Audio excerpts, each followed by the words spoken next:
Well, good morning and good evening to everyone. This is Adrian Erlinger. I'm Program Manager for Innovation and Capacity Building at American Councils for International Education. And today we're very, very pleased to have Mary Lou Forward present on the Collaborative Online International Learning, otherwise known as Coil. Coil is a model that develops multicultural learning environments that link university classes in different countries. Students from different countries enroll in shared courses with faculty members from each country, co-teaching and managing coursework. Classes are fully online, or they may be offered in blended formats with traditional face-to-face sessions taking place at both universities, while collaborative student work takes place online. We are very pleased to have Mary Lou Forward present on Coil, as Coil is a partnership network that also provides a great model for U.S. international university collaborations, especially for U.S. Central Asia and U.S. Kazakhstan university collaboration. So a little bit about Mary Lou. She has served as the executive director of the Open Education Consortium at the State University of New York since 2009. And the Open Education Consortium is a worldwide community of hundreds of higher education institutions and associated organizations committed to advancing open education and its impact on teaching and learning. So, Mary Lou, thank you. Just a word about questions. If any of you have questions, the best thing that we can do is go ahead and send a question over the chat window, and then I can facilitate those questions. And then toward the end of the webinar, we will have an open Q&A. And I'll try to unmute your microphones as well, so that we can have conversation and better conversation there. So, Mary Lou, go ahead. Great. Thank you. Thank you all for devoting some of your time either this morning or this evening to learning a little bit more about Coil. What I am planning to do is to give you an overview of what Coil is, why we think it's so important, and how you can go about introducing Coil into your classes or universities if you're interested. So we'll go ahead and get started with the definition. This is how we describe Coil in a lot of words, that it extends significant international experience to all students and faculty by facilitating online intercultural exchange and supporting 21st century skills development. We emphasize the all students and faculty because Coil is completely scalable. It's a very cost-effective way to introduce these significant international experiences and also to help students develop skills that they really need for the marketplace. So we describe it like this, but it's actually easier to understand if you see it. If you want to go to the next slide. This is a diagram of what Coil looks like, and as Adrian said a minute ago, it actually works with existing classes at universities in 2 different countries, usually 2 different languages, often 2 different disciplines. It starts with faculty collaboration to design what the students will be doing. The Coil module is then embedded in the class and co-taught by that faculty. And it's part of the larger class. So the rest of your class is going on just with your students, and then you come to the Coil module, you collaborate between 2 universities, and then you continue on with your class, and students then get credit in the class in which they're enrolled from their home university. So there's no money that exchanges hands between the 2 universities to make this happen. So next slide, please. So it does start with faculty collaboration, and this is important because faculty are really the backbone of a university, and it's what provides the continuum and also the sustainability of this type of model. So when faculty embrace Coil, they tend to do it semester after semester after semester, so therefore it scales very quickly to students. Faculty work together to define their learning outcomes. We don't tell you what to teach or how to teach it. You determine the length of your Coil module, how long will students interact. You design the activities that they're going to do that align with your learning goals. You select the methodology and technology. Again, we don't give you a platform necessarily. You are free to select a platform that works best for your learning goals and also one that you're comfortable with. So this isn't about learning new technology for faculty. And then you monitor the student work and assign the grades. And you work collaboratively with your partner to do all of this for the Coil module. Next slide.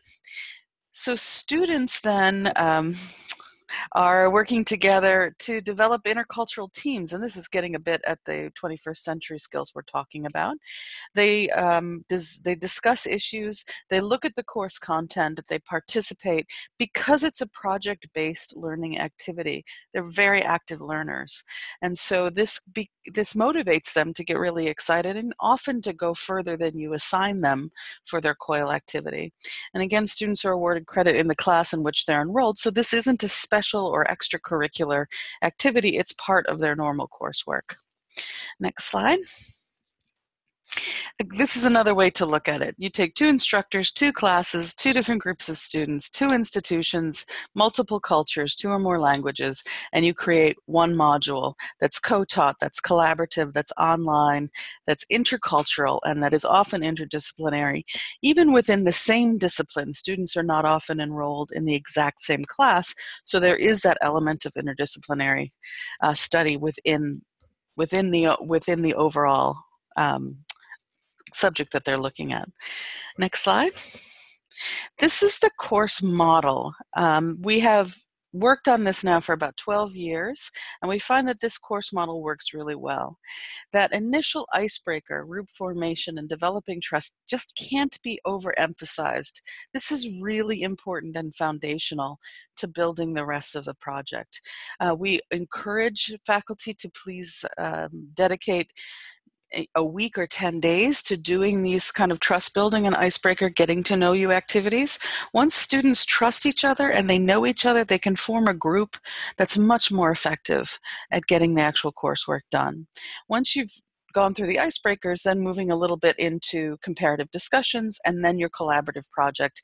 And then there's some type of product at the end. So they have to apply their knowledge to produce something together, whether that's a video or a text or a newsletter. That's up to you and your learning goals.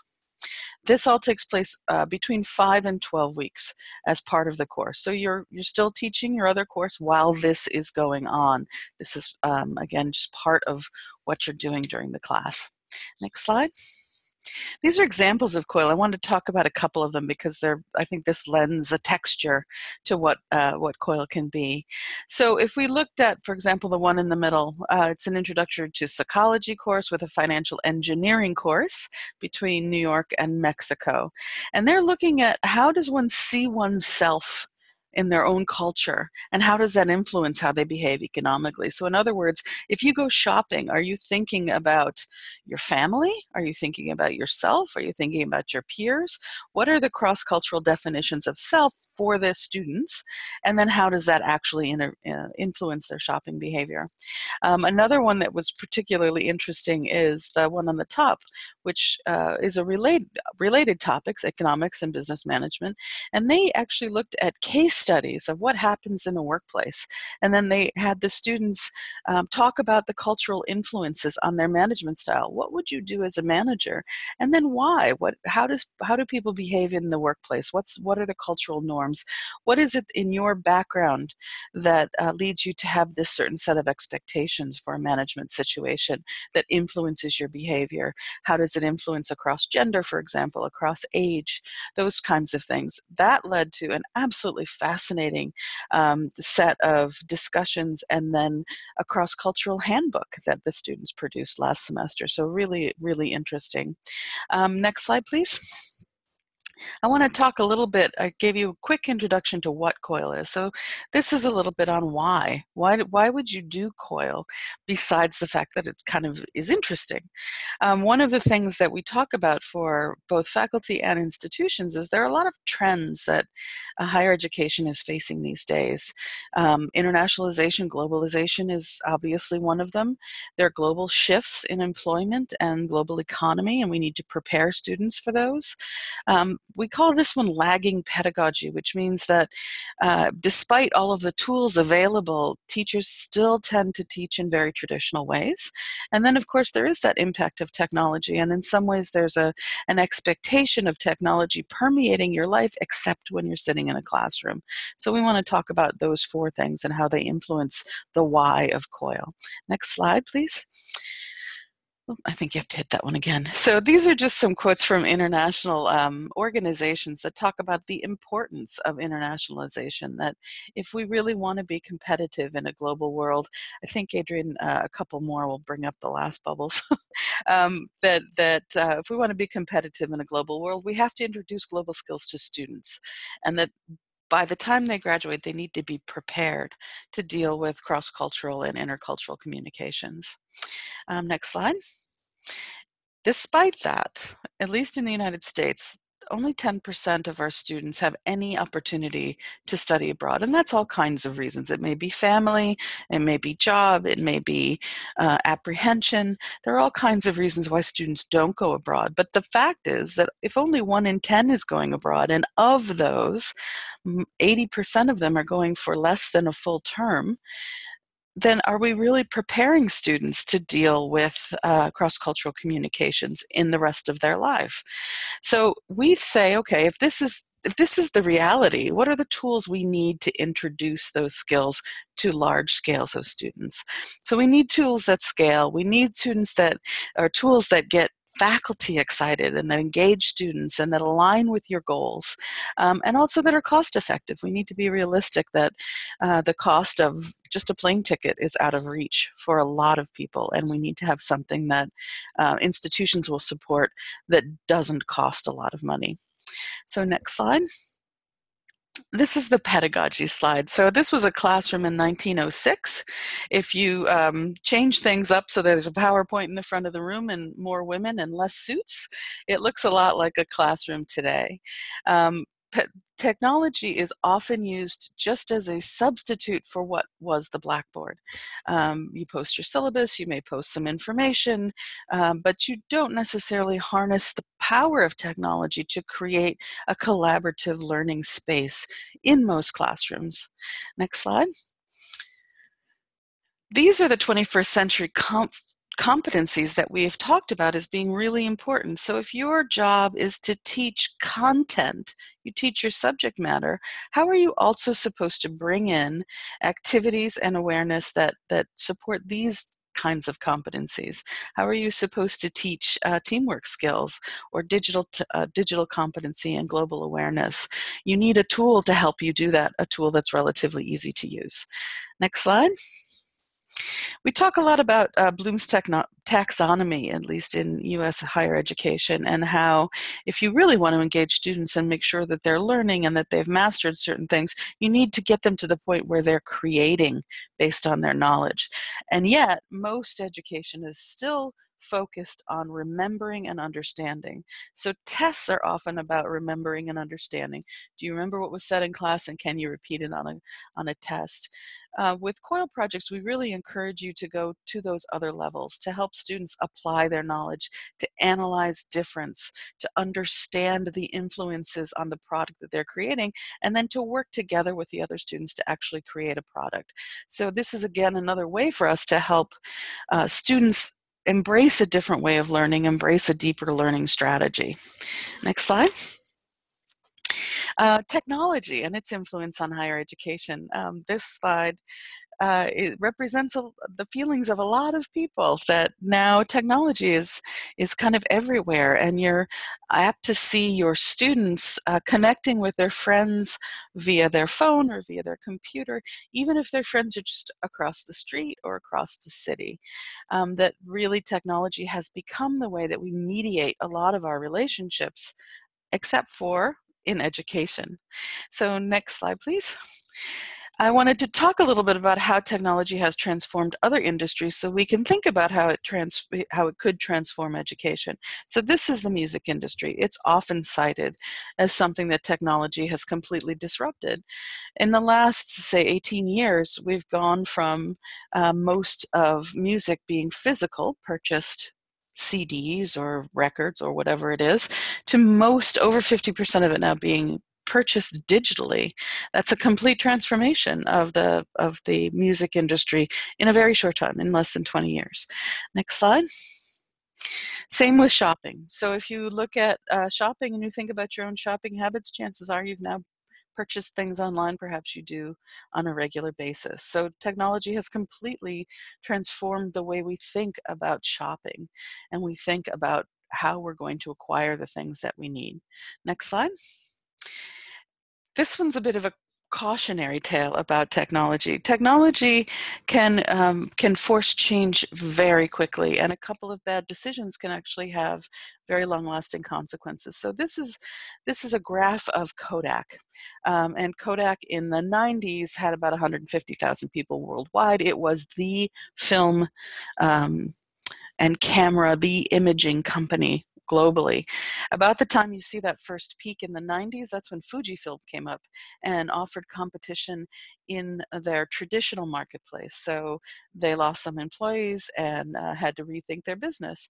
And then the other big fall that you see starting around 2000, that's when digital images came in. That's when digital cameras came in. And Kodak made the decision not to pay attention to it. They thought that digital images would never be able to replicate the quality of a film image. So they kind of ignored it for several years, and you see what happens. In 10 years, they went from 90,000 people worldwide and a very strong business position vis-a-vis their investors to basically being bankrupt. And they are now in the position of reinventing themselves as a digital imaging company that focuses on printers and not film at all. So their entire business model was completely changed in 10 years because of technology. Meanwhile, we should note that Fujifilm embraced digital, and they have done just fine in that same amount of time. So what does this mean for us in education? Next slide, please. This was the Horizons report that was produced last year talking about the influence of technology on education. If you look at the short-term trends at the top, one of the things they say is going to drive technology changes in education are blended learning designs and collaborative learning approaches. And then if we look down into the solvable challenges just below that, those that we understand and know how to solve include improving digital literacy and integrating formal and informal learning. So next slide. Going back to what Coil is, it actually sits right there. It's that collaboration. It's the digital literacy. It's getting students online. It's incorporating active learning into what they're doing using technology as a mediation. So it sits right there in that important technology space that can help us stay ahead of that curve of transformation that technology is going to force in education. Next slide, please. So we think about Coil again as strategy. Why would we do this? Because it's integrated into the curriculum and it offers global learning for everybody, because it's experiential and applied, because it supports 21st century skills. It also helps with that intercultural sensitivity and awareness.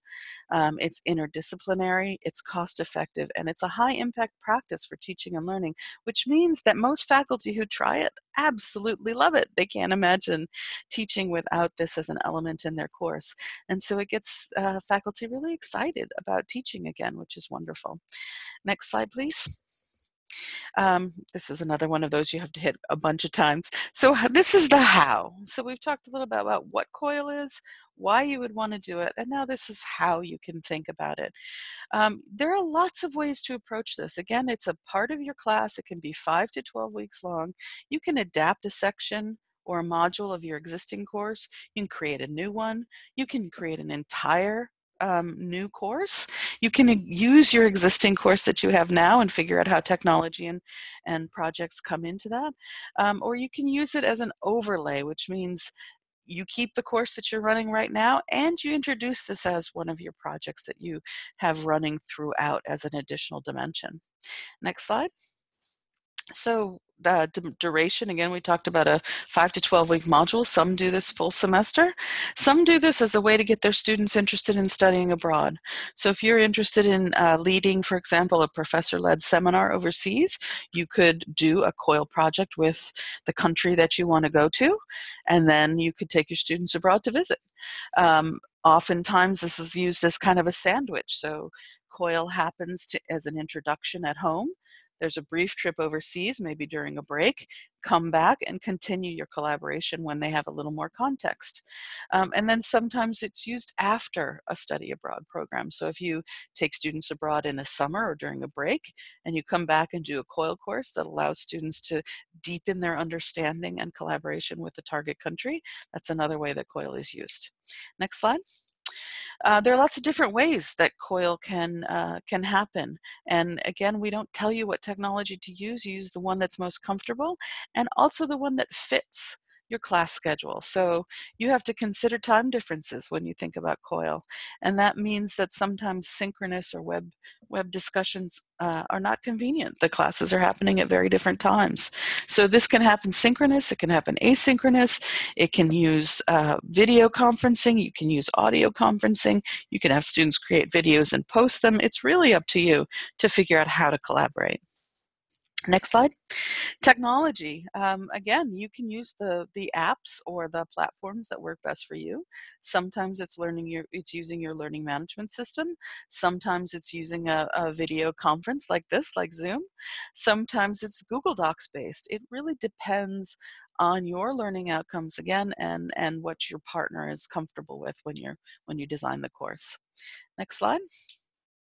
I wanted to give you an idea of what faculty think of this. Here are a couple of quotes from SUNY faculty who talk about the fact that they collaborate online with other professors around the world has really brought dimension to their own teaching that they bring to their classes beyond the Coil experience. So when they're collaborating with partners overseas and they're learning new teaching approaches and they're learning new perspectives, they bring that to bear in all of their classes, not just the ones that they are coiling in.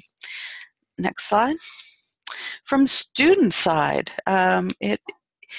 it brings a collaborative experience, which they generally love, but it also brings kind of personal growth. So they talk about opening their eyes to the rest of the world, or this quote down from the Plattsburgh student talks about the fact that she's kind of shy and that this experience actually taught her that it's really important to jump in and ask questions and be active. So it does more for your students than just introduce them to the topic or the country that you're coiling with. It actually gives them those life skills that are really important. Next slide. So I just wanted to close up with a little bit of information about who we are. So the SUNY Coil Center supports this type of learning, bridging classrooms, bringing together students and faculty members for collaborative learning online. We work with about half of the institutions that are in the SUNY system. SUNY is the State University of New York. We have 64 different colleges and universities in our system. We work in the Coil Center with about 31 of those. Next slide, please. And our global partner network, these are the schools that we work with around the world. So universities pretty much on every continent but Antarctica. And we have 43 partner universities right now that work to partner faculty members in New York State in the SUNY system with faculty members at universities around the world. So this gives you a quick view of where we are. We offer training and support to be able to run Coil classes, to get faculty members ready to do this, and to actually, we facilitate faculty members working together to actually develop the syllabus and the course that they want to teach. So I'm happy to answer your questions and have a discussion if you're interested. Mary Lou, thank you so much for the overview of the Coil model. We do welcome all of your questions through the chat window. In the meantime, I do have a few to get the conversation going. You mentioned something really important, which is that this is curricular. How do you work with international universities to ensure that credit is given? What are some challenges in that process in ensuring credit? Because I know from our colleagues in Kazakhstan that credit for these types of projects is very important.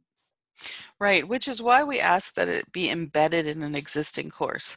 So we have found that if you're going to ask to run a new course with new credits, there's all kinds of approvals that have to be done. But if you're teaching, for example, that introductory to psychology class, that's already been approved, and you as the faculty member have control over what's going on in the classroom. So introducing a Coil collaboration for part of that class that is in line with your learning objectives for the students and fits into your existing curriculum means that this becomes kind of like a class project within your existing class and doesn't generally require you to go through all kinds of approvals. That's one of the things that administrators actually really like. Um, they like to be able to say, oh yeah, go ahead and try this without having to make a big commitment on behalf of the university. So we often find that an individual faculty member at a university will try this once, and then if it's successful, then it tends to spread because that person goes out and tells their colleagues and administrators about their experience. Okay, thank you. We have a question from Tatiana. Tatiana, I will unmute your microphone, so go ahead. Yeah, my question relates to the list of these universities who are involved into this very project. Would it be possible for us to see this list in order to contact them? So what we have actually is we do have a list of universities, and they're on our website, the universities within SUNY. We're in the process actually of engaging with universities outside of New York State, so we're increasing the number of universities that are participating in the United States. And as this last slide shows, we have universities actually from around the world. So the easiest way to figure out how to do this is to actually join our global partner network, which allows you as a professor to make a profile on our community site. And then you can make requests. I'm looking for a partner. I'd like a partner in Europe, or I'd like a partner in the United States. These are the subject areas I'm interested in teaching. That's much easier than kind of contacting people off a list, because the ones that are in our partnership network, in our Coil network, are actually there because they're also interested in finding partners. Right, and so Tatiana, I think the best thing to do is to put your institution on that list, and then you will basically let everyone know that you're interested. Yep. We have a question from Constance Devereaux. Yes, hi. I've done this kind of project before, but not with the advantage of what you're describing. And I just think it's wonderful. And everything you said about why you should do it, I absolutely agree with. But my issue is that at several universities that I've been at where I've been trying to do this, often it's like one's own department that is so resistant. Mm-hmm. You know, I work well with the online department. The students love it. My partners overseas love it. But like talking to my dean, for instance, or my department chair to explain why this is a great idea is not, it doesn't always go over very well. So as I said here, it's like swimming upstream to try and get this. So what is your advice on convincing people that may not be comfortable with technology, that it's really important? And just to give you an idea, I'm now at University of Connecticut, but at University of Colorado, you can't count your online teaching as for your tenure. So that like kind of kills this kind of a, collaboration. So what advice do you have? Right. So I guess my first advice would be, make it a blended experience. So you're teaching a class and you're just having students work online for their project in your class. So you're not creating a separate online class. That would be my first thing.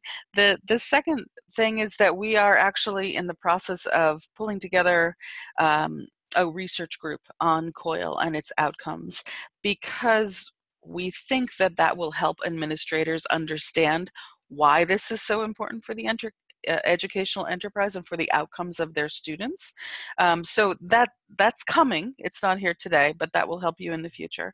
The last thing I think is really to have, if you do this, if you make Coil a part of your class, so I'm not sure what subject you teach, but let's say you're teaching an economics class and you want to partner with someone in Kazakhstan to look at consumer behavior.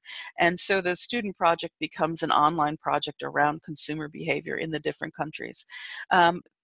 Student evaluations of that will go a long way to showing administrators that this is something that students value as part of their education. And it's actually not threatening to the administrators because it's not prescribed. You have full control over your class content. You have full control over the platforms that you use. And also, it's not requiring them to approve anything new. You're not asking them to approve a new online class. It's a project within your own class as part of the approved curriculum, but adding a new dimension to it. Once administrators understand that, it becomes a little less threatening, and they tend to be a little more open. The last thing is you can certainly ask us, and we'll be happy to talk with anybody on the phone about experiences, or put them in touch with deans and administrators who are actually looking to make this part of kind of gen ed requirements at different institutions. So we can help out with that too. Great. We have another question from Tatiana. Go ahead. Yeah, well, my question relates to I see that, well, this project is not very popular on the territory of Kazakhstan. It's actually, well, something we are going to introduce. But, well, our partner universities in the USA should be aware of the level of our students and teachers in terms of English. Mm-hmm. So to what extent the American professors are familiar with CLIL issues? Because, well, what they do, they are getting used to teach so-called EMI, so English as a medium of instructions, but not what language, which is integrated into content learning, study and teaching, sorry. Sure. So I think the most important thing is to discuss that with your partner. And we have had examples of Coil modules that actually don't really involve language. So one that I heard about very recently was actually a graphic design class in Taiwan with a sociology class in the US. And what they did was they picked words. So they picked, for example, happy, and they used Google Translate to translate that along. And they said, come up with words that are associated with happy. And they each did that. Each group in the different countries did that. And then they found things to represent what those words meant to them. And they did that visually. So they did photos, and they did, the graphic design students designed things. This is what happy looks like to me. This is what satisfied looks like, etc. So they had representations. And then the students actually talked about, this was surprising, or that was unexpected. And the two faculty members who communicated, I think in Chinese actually, then discussed that among themselves and kind of brought that into classroom discussions. So the students were doing all of their collaboration visually, and they had no language interaction at all. The faculty members would kind of summarize some of the perspectives and bring it back for internal class discussions. And the student evaluations were actually really surprising. The students learned so much from the visual representation, and saying, well, their culture must view things like this if this is how they represent this vocabulary word. So if you're really creative, language isn't a barrier. But again, it's really important to discuss that with your partner up front, and to tailor your assignments to make sure that students can participate fully. And I guess the lesson there too is that the faculty, the instructors, really moderate that process. Absolutely, yep. We have a question from Carliga. Go ahead. Hello, everyone. Yes, go ahead. First of all, thank you so much for giving this opportunity to learn about Coil. I think it is not just a learning process, it is a good opportunity for our students who want to study abroad. So my question is related to the first step, how to start collaboration by this project. As you was mentioned about the collaboration between different countries. So how to find the cooperation with the different countries, university. And then I want to know about the journalism studies. So as Adrian know, we have good cooperation with Wyoming University and Ohio University, and this time we are thinking to open the dual degree program. And I think it is easy to be possible to open the dual degree program by this Coil model. Sure. Okay. Well, you brought up a couple of really interesting ways that you could approach this. So one is, as Tatiana brought up a little while ago, how do I find someone if I don't have a partner in mind? And that's where our international network could really help you. If you sign up for that and you upload your profile, other people who are looking for partners will be able to see your profile, see what you're interested in, and then you can contact each other directly. So that's kind of a partnership matching site. The other way is what you just brought up. You have universities that you're already thinking of working with, or maybe that you already have connections with, who may be advising you, and you want to start a Coil collaboration with them.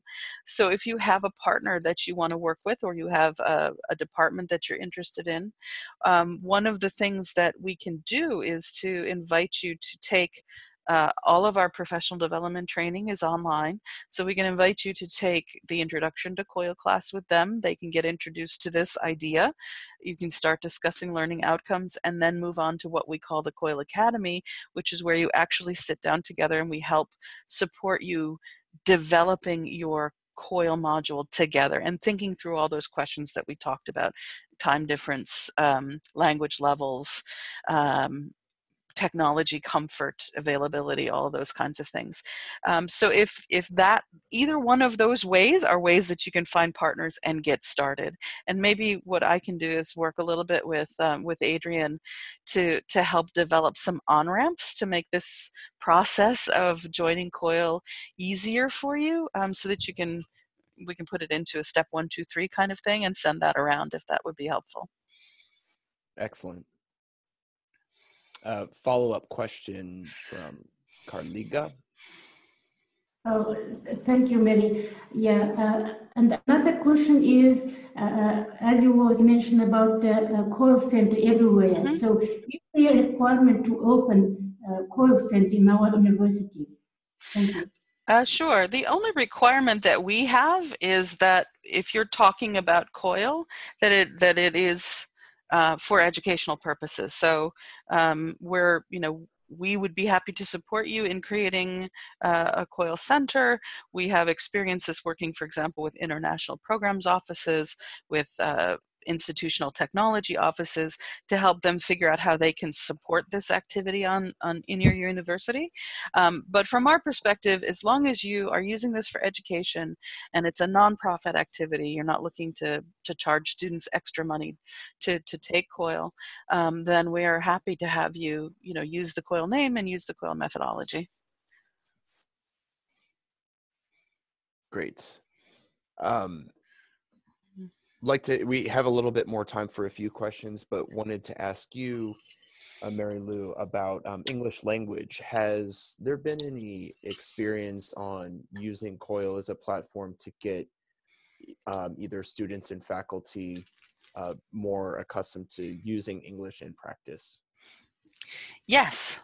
So we actually have a big project between Turkey and some of the universities within the SUNY system, specifically around English practice.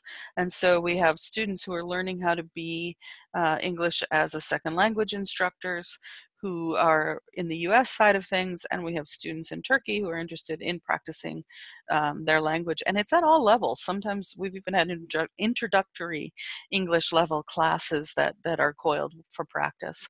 And it's good for both students. So yes, we can do that as a formal kind of way of doing that.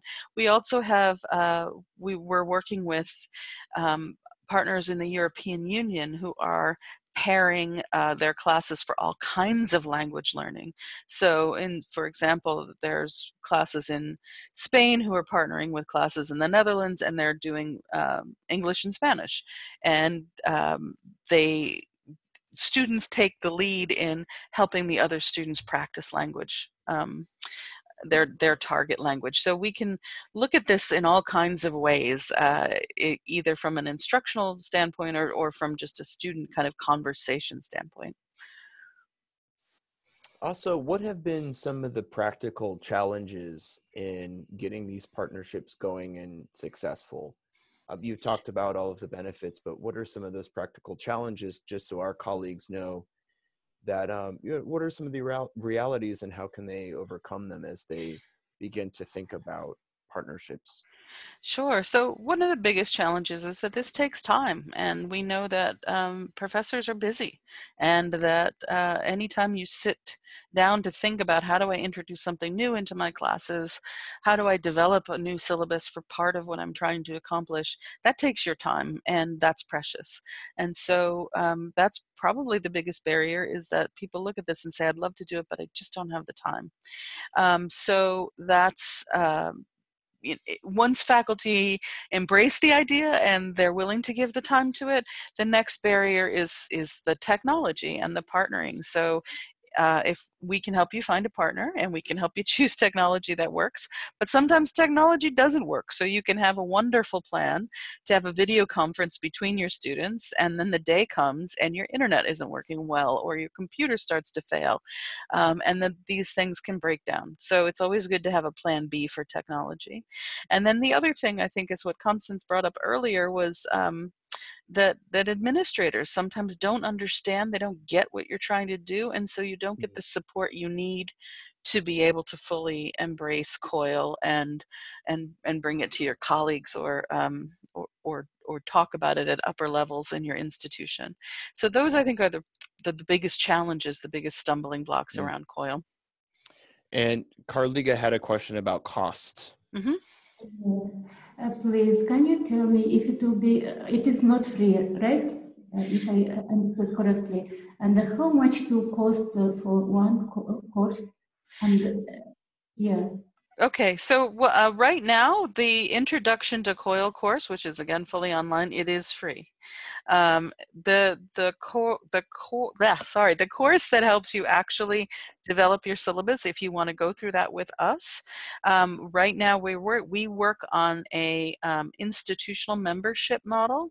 So if your institution wants to become a member of Coil, it's $1,500, and then any faculty member that wants to go through those courses can go through those courses. So it's kind of a membership unlimited model. If it's a single faculty member, so if it's you as a faculty member and you're the only one in your university that wants to try this out, we generally allow you to do that for free. Thank you. We have just a few minutes left, so if anyone has any final questions, please send that in the group chat.